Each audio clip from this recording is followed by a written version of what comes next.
Programang ito ay rated SPG. Striktong patnubay at gabay ng magulang ang kailangan. Maaaring may masiselang tema, lengguwahe, karahasan, sexual, horror o droga na hindi angkop sa mga bata.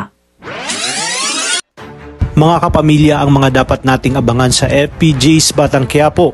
Hindi na nagsayang pa ng oras at panahon si Marcelo at kaagad niya ngang binalikan si Tanggol dahil batid niyang naiinip na si Senyor Facundo at iba umano itong magalit.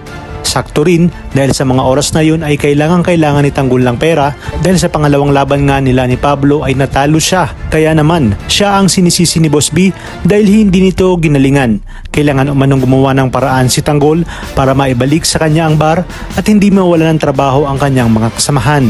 Kung kaya't handa nang magsakripisyo si Tanggol dahil kahit ipinangako niya na sa kanyang sarili na magbabagong buhay na siya ay mapipilitan nga siyang sumama kay Marcelo. Ipinangako ni Marcelo na subukan lang ni Tanggol dahil siguradong malulutas nito ang kanyang suliranin. Dagdag pa nga ni Marcelo na isang makapangyarihan ang kanilang amo at malaki kung magbigay ng bonus sa oras na magustuhan ni Senyor ang performance ni Tanggol. Sa kanilang pagpunta ay malalaman ni Pablo na tauhan pala ni Senyor si Tanggol kaya wala na rin nga siyang nagawa. Sa unang araw ni Tanggol ay isasama siya nito sa mansyon ng mga Montenegro at ikakagulat ni Tanggol na makita niya si David.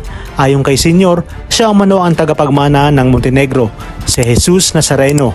Wala namang magawa si David at hindi na makaalis sa kanyang kinatatayuan hanggang sa lumabas na nga si Ramon at Don Julio. Kaya nagulat sila dahil parang nananalamin nga si Ramon ng kabataan pa nito.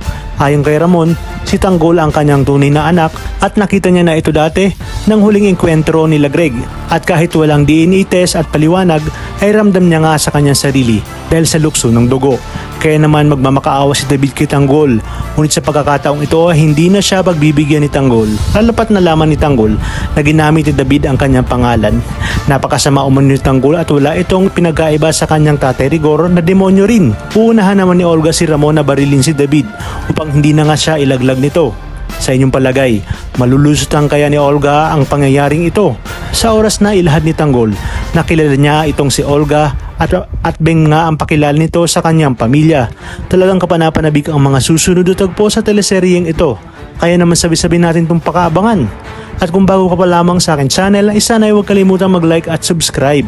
Pindutin ang notification bell para updated kayo palagi.